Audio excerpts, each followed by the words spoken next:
Welcome back to the series of manufacturing automation lectures.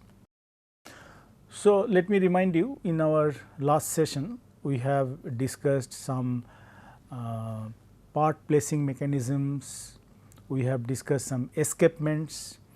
So, we said that there are some natural escapements that is activated by the parts and the work carriers, but actual escapements activate the parts and the work carrier and facilitate the parts to go to the assembly machine one by one. We have also discussed that the parts, when they are going to the assembly or the work carrier, the assembly machine, then the part may be displaced, and therefore, only gravity feed track along with the escapement may not be enough for the part to position in a right way or to keep the position intact.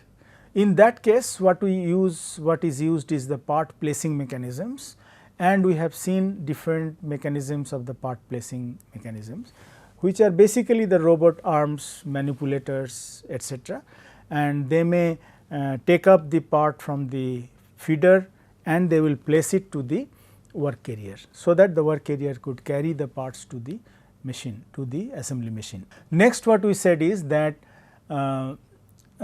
there are certain changes in the design that can be made, so that the automatic assembly can be efficiently made, and a huge amount of spending can be saved by these designs. Let us see some of them.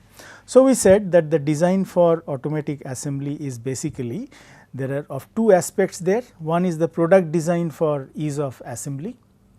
I gave you some examples of chamfers, for example, or so that the two parts cannot be stacked together, because you should understand that when the parts are fed from the bowl feeder, inside the bowl feeder the parts are stacked, many of those together.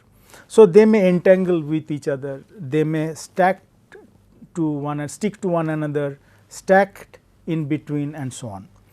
And the design of parts for feeding and orientation. We will take some examples how the design can be changed, so that it can be easily assembled or it can be easily fed and oriented.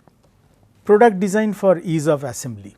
First point is the reduce the number of different parts to a minimum.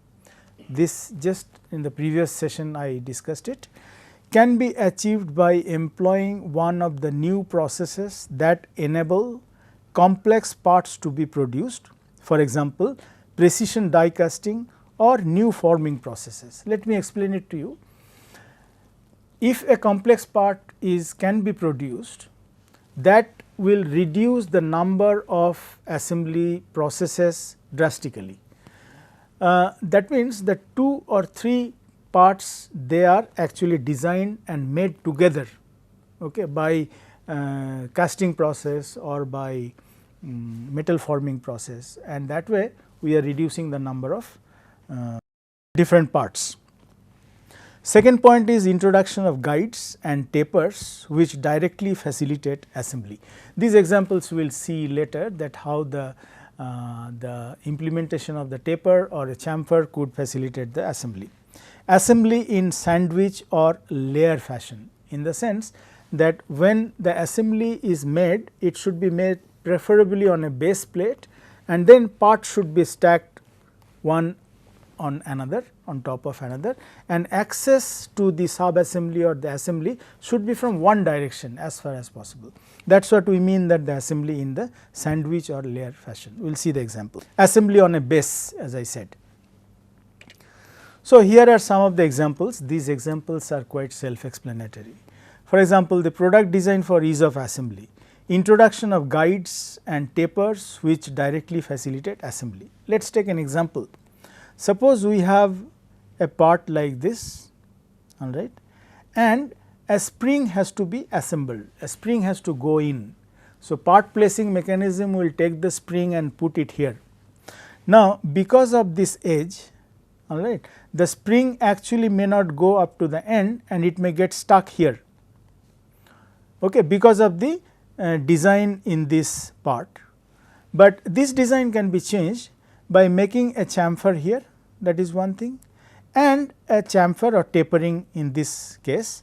So, that even if it happens like this as it is shown in the first diagram, the taper that will guide the spring to the desired position, and with this chamfer and this taper, the spring will never be in this position actually, because in this case here it is also lying on that edge of this part, all right. In this case, if there is a chamfer, so this will also guide the spring to come to the desired location. There are different kind of threaded points. For example, here there is a rolled thread point. This is taken from, I mean, it can be obtained from the cold roll, all right. This is the headed point, and here we have a chamfer. The difference between this is that this is cold rolled and this is with a chamfer, all right. Now, this also has a chamfer. Now, here this is a dog point, this point is called the dog point, here there is a cone point, and here there is a oval point, all right. So, these different types of screws, now they mostly are used in practice, like for example, if there is no chamfer cold rolled, so they are very cheap. So, therefore, they can be easily used, but when these are used in the automatic assembly, to facilitate the automatic assembly, basically the cone point or the oval points, this should be used, because the cone point and the oval point, this will facilitate the parts, this will to go to the threaded adjoining part, for example. So, dog point, for example, this also can guide the screw, okay, or the threaded part inside the threaded hole. Here there are some examples. For example, this insertion is difficult because it is blind here, and sometimes there is a small hole made so that the insertion can be facilitated, all right, or there could be a flat here. This is the hole in the pin or flat in the pin. Okay.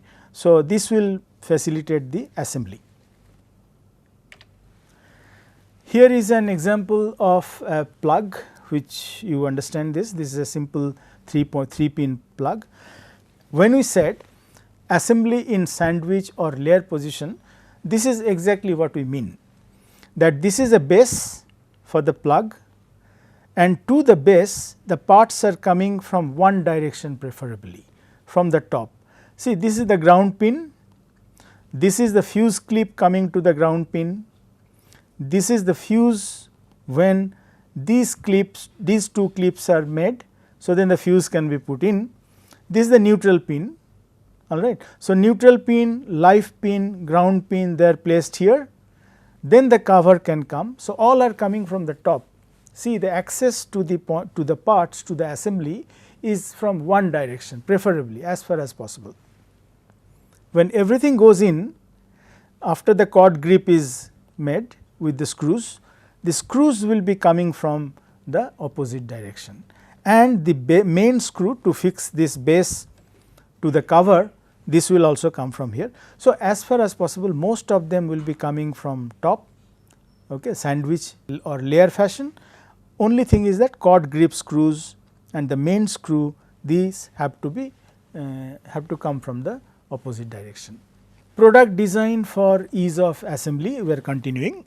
It is always necessary in automatic assembly to have a base part on which the assembly can be built. This base part must have features that make it suitable for quick and accurate location on the work area. Let us take an example of this. For example, this is a base, all right. Now, when this base, this is a work carrier. So, when this work carrier, it will be coming on this, on the work carrier.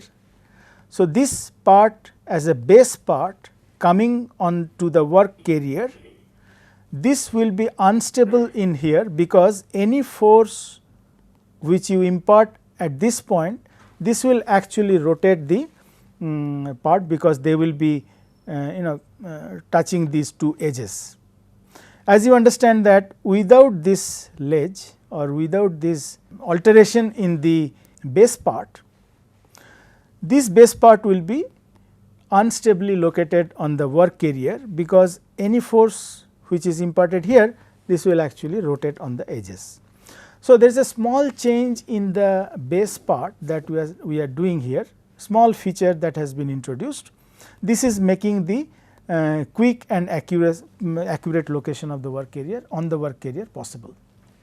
So, once again this is the base part, this has to come on the work area, and for quick location and accurate location of the base part on the work area, there should be some specific feature.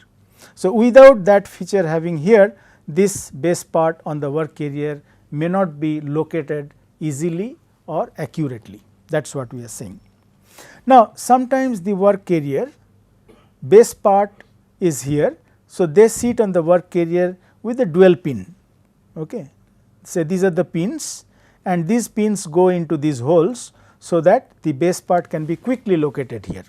Location of the base part in the horizontal plane is often achieved by dowel pins mounted in the work area. So, these are the dowel pins, and they are, as I said, they can come in. So, in that case what is happening, that base part can be located with respect to these holes as well, and that is very important, because some screws, something, some rivet, something goes in this. So, they have to be located properly with respect to the axis in this direction, and they can be done by putting the base part on the dowel pin. These are other examples. Here some of the examples given with the help of self explanatory diagrams, how the parts can be designed for feeding and orientation and orienting. For example, this kind of parts, glass type, all right, with a cone, or a part which is like this, there is a straight slot here. Now, here there is open ended spring. So, here you can see the change in the design, the small feature that can be introduced, so that these parts can be fed or oriented in a proper way. For example, these parts may nest, one glass may go into another and they can stack, and it will be very difficult for the parts to go out on its own. So, this feature is made, that is the rib in part will stop the nesting. Now, one thing we have to keep in mind, that these are the small features which should be non-functional, in the sense that these features which we are introducing, either the feature that we said here, all right, in the base plate, or the feature for example here, these features should not disturb the operation of the part. So, they will be non-functional. For example, here there is a straight slot. So, another of this kind of a part which are there stacked in the bowl feeder, they can be actually entangled. So, if we have a crank slot here instead of having this straight slot, in this case two of those or few of them, they cannot entangle between each other. So, this is the advantage of changing the small feature in the design. For example, if we have the open ended spring, so another spring can come in easily and they can get entangled and they will clog the exit of the ball feeder.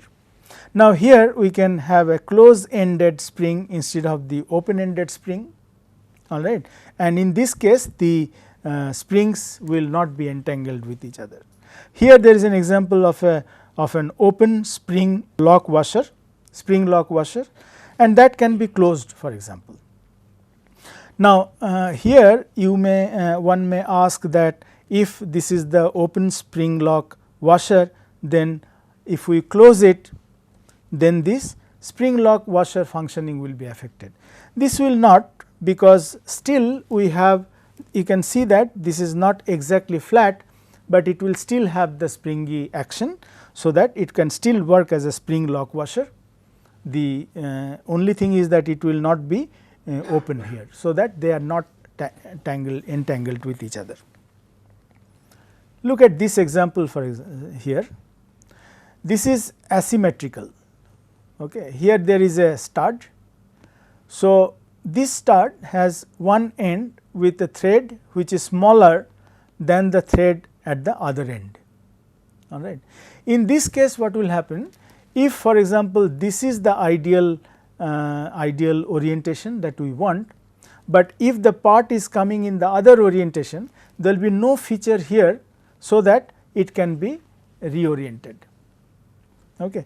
But to avoid that problem, suppose we are actually increasing the length of this thread by this much, so that it could be equal to the length of the thread made at the other side. In that case, whether the part comes in this position or that other position, it will not be matter.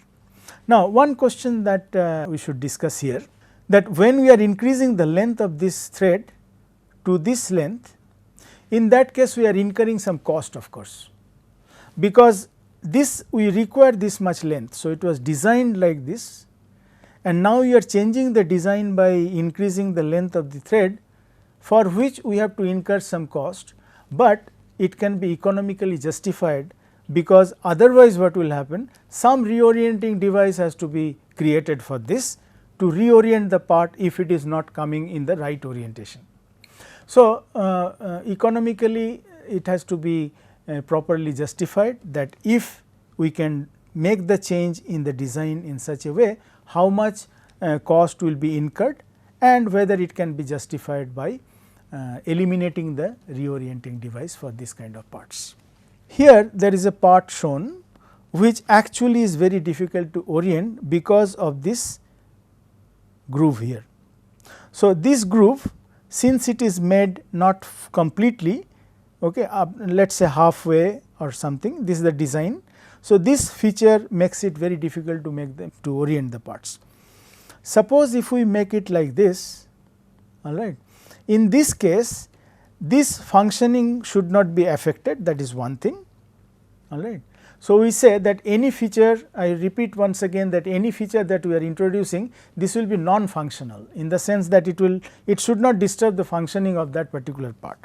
So, if we are extending that, in that case it will look like this position, they look like this diagram, and here it will be very easy to orient, because this orienting device can base on this surface, whereas here there is no base, because it is not open, all right, meaning that there could be some thing, some part here based on which this part can be transmitted, all right, but here it is not possible because it is closed, as you understand that. So, this feature, by extending this feature in the design, we are not disturbing the functioning of the part, but we are facilitating the parts to get reoriented. These are the ideas of this kind of changes in the design. Look at these parts, for example. These examples are given for parts to feed the parts and orient the parts in a better way, meaning that these changes in the design which are shown here, they will make the feeding and the orienting easier. Let us see this design. This is a disc with a center hole and 2 holes on the sides. Now, this disc is very difficult to orient with respect to these small holes, because there is no surface here to grab, okay, for the gripping. So, in case we change the design in this way, we are making the flat here, okay, flat here and flat here. In this case, this flat can be taken as a base for orienting this part with respect to these 2 holes. Otherwise, what will happen, this disc may be gripped in this way or this way or this way. So, there is no way for orienting the part with respect to these 2 holes, as you understand. Look at this part, for example. If we change the part design in this way, so that there is a hook kind of a thing introduced here in the design, in that case this part can be transmitted, this part can be fed to the assembly machine when it is hanging on a wire, for example. If this is the case, if for this part, for example, there is no way for the part to be fed in a direction or in the orientation like this. And otherwise what will happen, suppose if we do not introduce this, then this part can come in any orientation, but we have to use the reorienting device, for example, to give this kind of an orientation to the machine, to the assembly machine.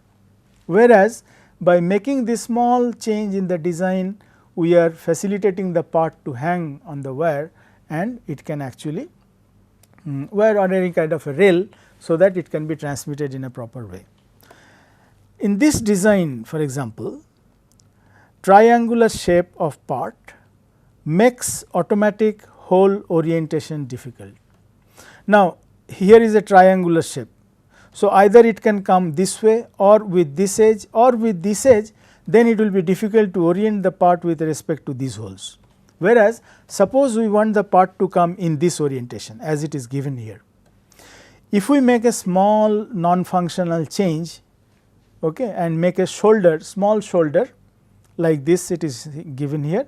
So, this can be based, this surface can be based to orient the part, triangular part, with respect to these holes, for example. So, as you understand that these small changes, here there is a small flat, here there is a kind of a hook here, here there is a small shoulder, they will not change the functioning ability of these parts, but they will, these changes will actually facilitate the parts to feed and orient, for the feeding and the orientation. Well, next let us see what is a precedence diagram and what way it helps us in the automatic assembly. Take an example of this plug assembly that we have seen here earlier. So, here what we said is that two things. One is that it has to be assembled on a base plate, this is the base, and all the other parts should be coming in a sandwich manner or a layer manner from top, basically preferably, and in one direction. It should not come from different directions. Okay. What is the logic behind this? If we are having that from one direction, in that case, first of all it is from the top, so that we can use the gravity, okay. And otherwise what we have to do is we have to use some kind of assistance for the part to flow, because if it is horizontal feed track, as you have seen, in the horizontal position of the horizontal feed track, it will be very difficult for the parts to move to the workstation until unless there are other parts pushing on the top of this, okay, above these parts.